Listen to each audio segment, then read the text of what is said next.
Patience and discipline have been two key things that have helped me launch my business this year.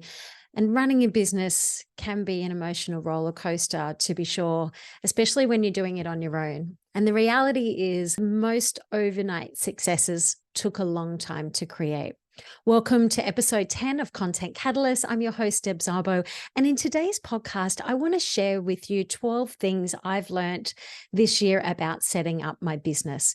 Now, this isn't the first time I've run a business. My first one was when I was age 19. I had a few business back then, and then I also had another one about 15 years ago. So if you're just starting a business or want to level up or pivot your existing business, then I hope by sharing these 12 things, it may offer some inspiration to you. So number one is know your why. That was my biggest thing that I started with when I began my business vision last year, is understanding what my why was. Why was I wanting to create a business and work for myself? The reality is, when you work for somebody, you have safety, security, you have sick pay, you have holiday pay, you know where your income is coming from week in, week out. And that's why many of us stay in jobs, even when we don't like them. And I did like my job very much. It was a case of, my why was I wanted the flexibility and the freedom to work from anywhere that I wanted to be, and also, I guess, be able to be there a bit more for my son as well. And I read a book called Simon Sinek's, I think it's called Know Your Why, because when you know your why, that's not money. And I mean, we're all in business to make money. We all go to work to make money. But besides that, if you know your why, it's the motivation for you to keep going when times get tough. Okay, so number two was just get started and try everything, experiment. And that was where I started. I didn't know what my business was going to be. So I knew that it was going to be an online business. And so I started just creating a website. That was my first step. I went, okay, where do I begin? I'll start by getting a website up and running. I used Kajabi as my my website, because I knew it could grow into what I wanted to do with my online business. And I trialed that. I started to experiment. And that brings me to my next point of number three, is surround yourself with other people heading in the same direction. Because I wanted to set up a business. I knew some business owners doing businesses locally close by me, but because I wanted an online business, I needed to be around people that also had an online business, so I could understand what the challenges were and have that network of support.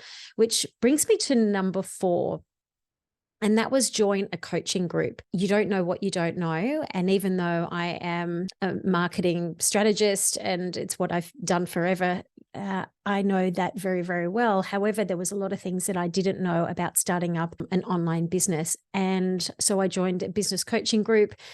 What that enabled me to do was shortcut the process of having to learn it myself. Because when I was learning, say, Kajabi website, I was literally up at 2:00 in the morning, because it was based in America, doing webinars to understand how to set things up. And then once I joined a local coaching group, I was able to get templates and get all the tools and resources at hand that was convenient for me. And it also opened up doors to other people that were doing the same thing. So that brings me to number five, and that is building a network. And my coaching group then opened up doors to people and of this wonderful community. So when I was testing out my website, I could publish it in the Facebook group and say, can somebody please test this and make sure it's working? Because often when you are working on your own, you can be staring at a computer screen for hours and hours. And what happens is you get stuck in that I can't read the label from inside the jar thing, where you're just staring at it for too long and you need another set of eyes. And that's why having those groups really do help keep you on track. And just to sort of expand a little bit more on coaching, it's one of those things that um, we don't necessarily, even if we know certain things, it is about understanding, how can I do this better? And does somebody else have a shortcut? Having templates and resources is definitely a resource that I value highly. And having a network as well in those coaching groups certainly allowed me to bounce ideas off when I was experimenting and trying everything. So when I wanted to put together an online course, I could go into that group and say, hey, what does this price point look like? And can you please test that this is working? So that's where the power of having a coaching group with a network really does become one of your greatest assets in business, especially when you're doing it on your own. And number 5 being the thing that's helped me in my business is having that network of other like-minded business people, and also accountability groups. Accountability groups are really, really powerful, allow you to voice out loud your goals and what you're wanting to achieve. And then it's not so much that the accountability groups are going to, slap you on the back of the wrist. Why haven't you done this? But just by saying it out loud, you will find that it will hold you more accountable to go, I need to tick this off the list. So definitely having a group of people to surround yourself with, experiment, to try lots of things. The way to get started is to quit talking and begin doing, Walt Disney said. And I love that so much, because a lot of us, when we are starting out, we get into analysis paralysis. And I see this with a lot of people. We overthink what our business name is. We overthink our font on our website. We overthink what our social media handle is going to be.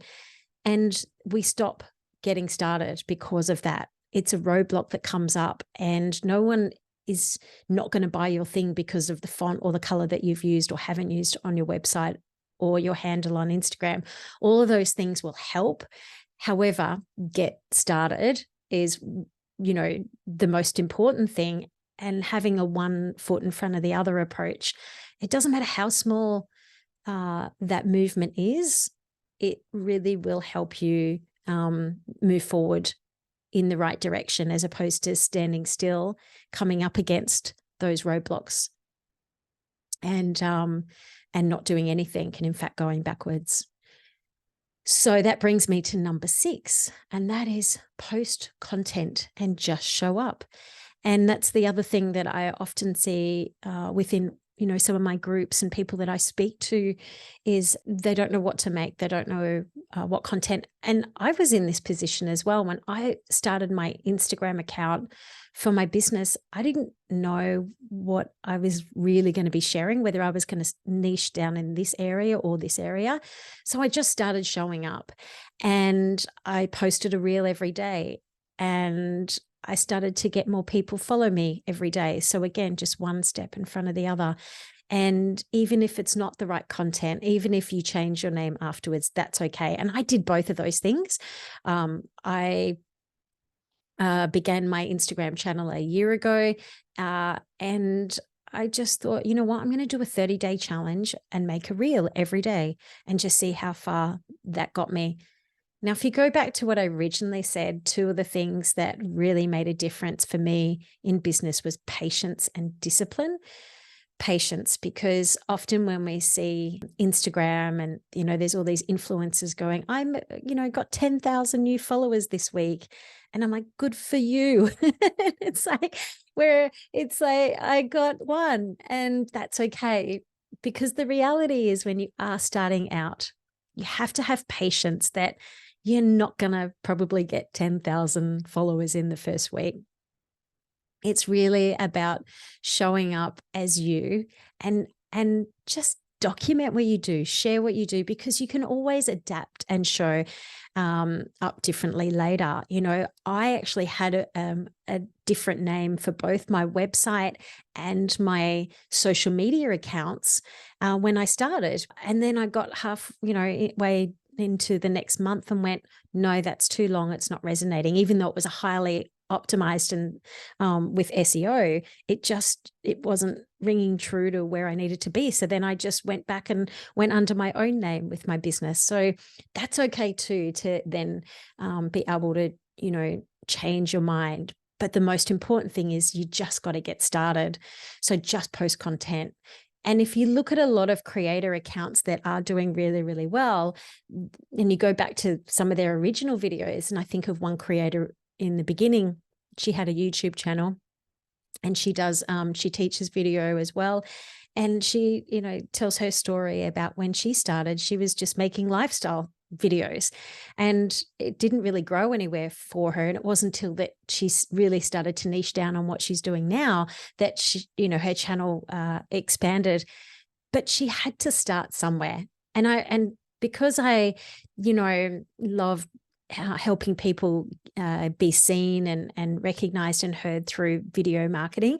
That's one of the things that I love to be able to inspire people with is if you just show up, it's okay to change your mind. And really it takes 30 to 50 bad videos. I say bad videos because we all have to start somewhere where you'll look back in, a couple of years' time and think, oh my God, how bad were those videos? But if you didn't start making those videos, then you wouldn't have got better. So if you just start and just show up, you can always change your handle. You can always pivot your content to whatever you choose to niche down on. And that brings me to number 7, which is pivot when you need to.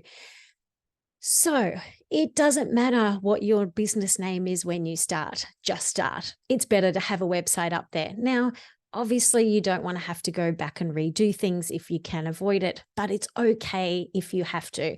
And that's why I said, for me, I just started with a particular name and I went, that was based on all the research that I did at the time and it was highly optimized, but it didn't resonate with me a couple of months down the track. And rather than just keep enduring it, I decided to pivot. I've also done that throughout the year as well when I had an offer that I've put out. And this was a really good example because when my first menu item that I had to sell was, some content marketing planning and some coaching. And so I did a webinar and I was able to, get a couple of new coaching clients on with those webinars.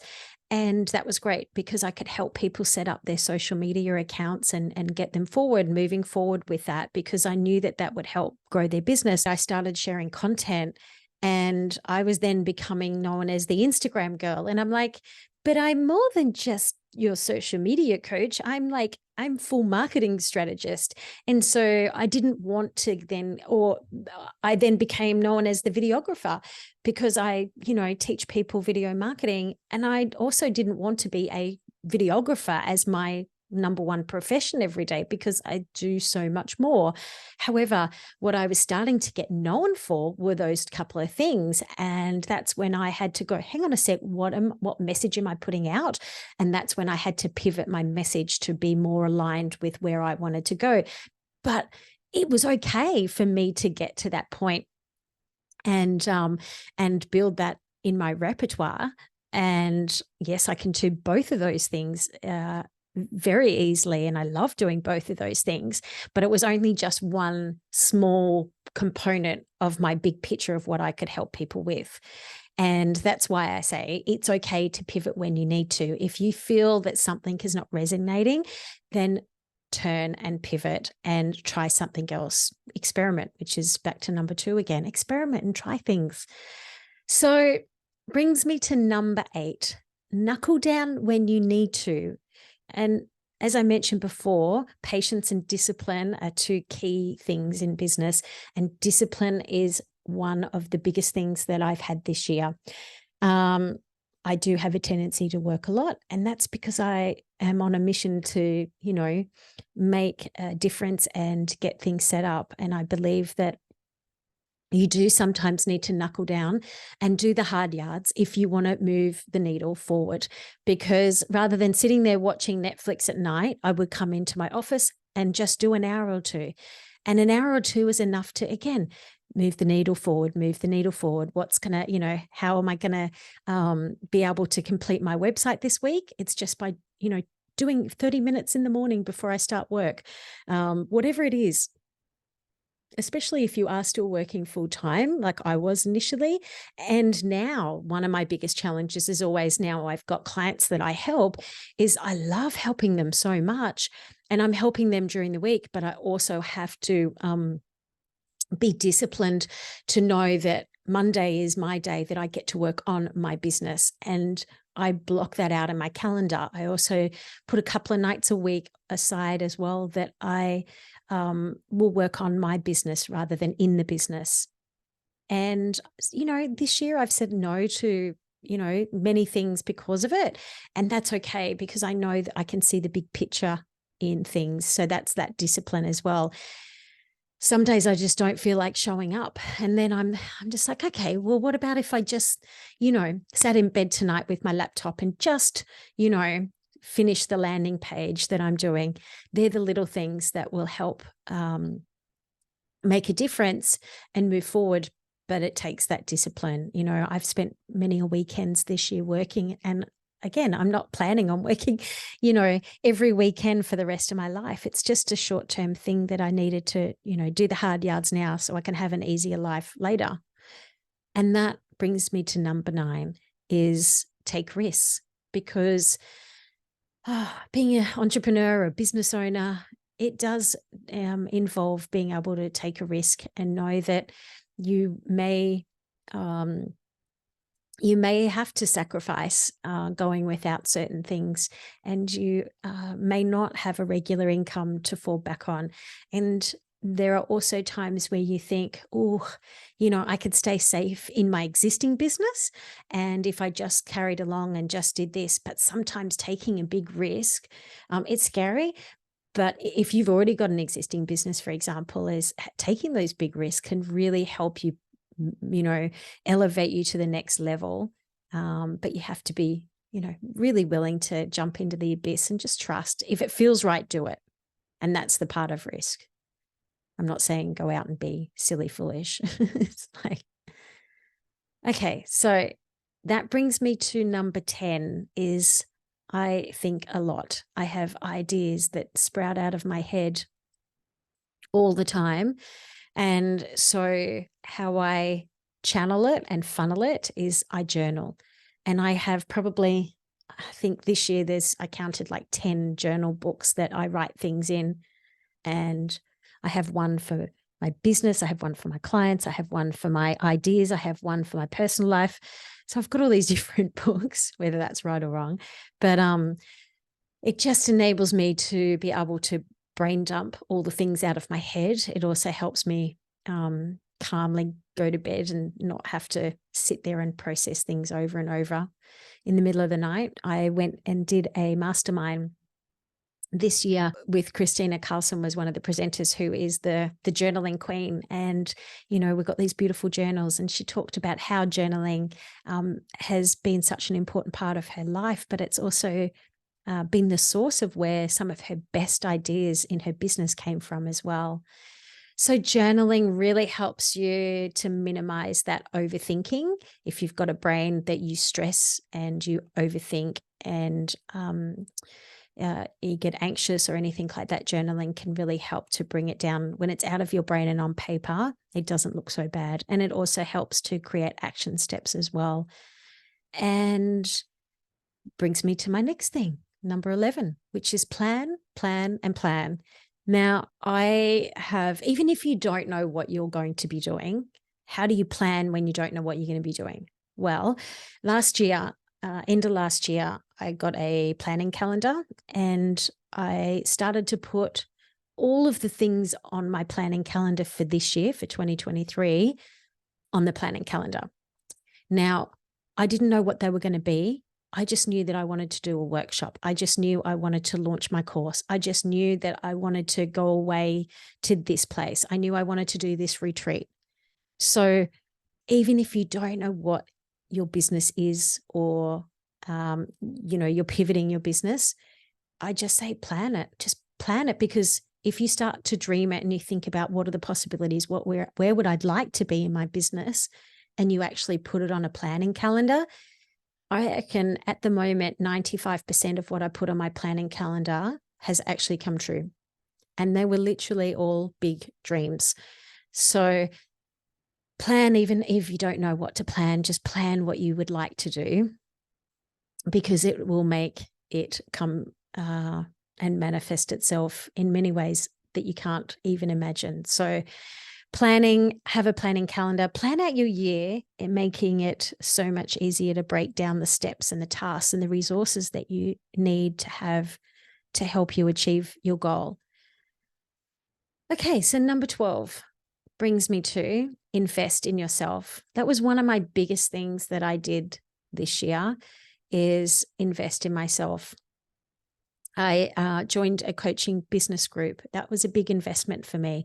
And at certain times that I couldn't afford it, and I was like, gosh, how am I going to afford this? But I compromised on things. I had discipline. I went without things so I could afford it, because I knew that the return on my investment by joining those coaching groups was really, really invaluable. I invested into retreats. I went to 2 retreats this year, and they have not only given me incredible business inspiration, but it was also the networks that I, got out of some incredible relationships and networks that I developed by going away and doing these retreats. So if you have an opportunity to go away and do a mastermind or a retreat, it's 100% worth it. It was for me. And investing in yourself. And that's why I say I had, things up on my board that I wanted to achieve. But also investing in yourself for me can also just mean reading a book. I'm currently listening, because I listen to audiobooks. I find I love reading, but I just don't do it these days, because most of my audiobooks I'm listening to when I go for a walk or I'm in the car, whatever it is. And if I don't do it, then I probably won't do it. And so I'm currently listening to Alex Hormozi's book, $100 Million Leads. And I love what he said, that we need to be reminded more than we need to be taught. And it's so true, because it got me thinking about setting up my own business. And this year I've, worked really hard to build up a social media following, to build up a database for a mailing list, to build up the products that I have to offer people, to fine tune the products that I have to offer people, to fine tune my pricing, to fine tune my value for myself, but also to other people. So investing in yourself can mean a simple thing like taking your butt out in the morning for a walk. It's like, get up and invest in yourself. I'm like, I know if I have my green celery juice for breakfast, I've made an investment in myself, especially if I'm working a lot. I need to nourish my body. Reading a book. Yesterday, my son and I have a big project right now that I'm working on. And I worked Friday night, I worked all day Saturday night, and then Saturday night, my son comes in and he said, Mum, can we go to the beach tomorrow? And he's been so incredibly patient with me this year when I said I had to work. And so when Dash asked me, hey, Mum, can we go to the beach? When he asked me to do something full stop, I say yes. I always say yes. And it's because he doesn't ask for much. And when he does, I'm listening. So he was like, come on, let's go to the beach. And I'm so glad we did. I mean, I live an hour away from the beach and we drove in, but just that being able to ground my feet in the sand, in the water, get some sunshine. Well, that enabled me to think about what my topic of today's podcast was going to be. So having a little bit of time out and stepping away from your desk can be one of the greatest gifts that you'll do as well, because it allows creativity to come in. Well, that's what I found anyway. So just to recap, my 12 things that I've learned about starting my business this year is, number 1, know my why. I know my why of what I wanted to do. And that still stays very relevant a year later. Number 2 was just start. Even when I didn't know what my business was going to be, because I knew my why, I could just start. I could start building my website. I could start building all the framework. I could start by creating a social media account. And then I could start to experiment with different offers. Number 3 was surround yourself with other people heading in the same direction. That was one of the most powerful things, was start to build a networking group, go out and network with people who are doing the same thing, whether it's online or whether it's in person. Number 4 was join a coaching group. Having a community, having that person there that reminds you rather than teaches you, that's in your corner, that challenges you, that makes you accountable, that helps you go, instead of just thinking about doing a webinar or an in-person workshop, I actually nailed it in because that was one of the challenges for that month. And that's really powerful for me. Post content, just show up. Like I said, I was literally just posting content, and that was number 6. Number 5, backtrack, was network and accountability groups. Number 7, pivot when you need to. Don't just keep doing the same thing, expecting a different result if it's not working for you. Number 8, knuckle down when you need to. Discipline. Sometimes you need to say no now so you can say yes, yes, yes down the track with lots of joy. Number 9 was I took lots of risks, and some of those risks haven't always been great risks, but some of them have been amazing risks. And I am so grateful for those that I push myself. Number 10, I journal. I make an effort to journal in the morning or at night or both. Number 11, plan. I am a massive fan of just putting it up, being visual with it, because if you put it up on the board, if you put it up on a planning calendar, whatever it is, you have a much. So if you would like some help to plan out your year, you simply need some coaching, jump onto my website. You can book a free 30-minute session. We can have a chat about what you're trying to achieve this year, whether you're pivoting your existing business or you want to level up your existing business, or you're simply starting out a new business. We can have a chat about that as well. And you can book a 30-minute session on my website. Otherwise, you can grab a free copy of my planning calendar on my website, which is Deb Szabo, szabo.com. Now, to finalize, I never dreamed about success. I worked for it, said Estee Lauder. Well, I certainly dream about success, but I also work for it. So I hope today has given you some sort of inspiration to potentially help you with your business. Have a wonderful day, and until the next episode.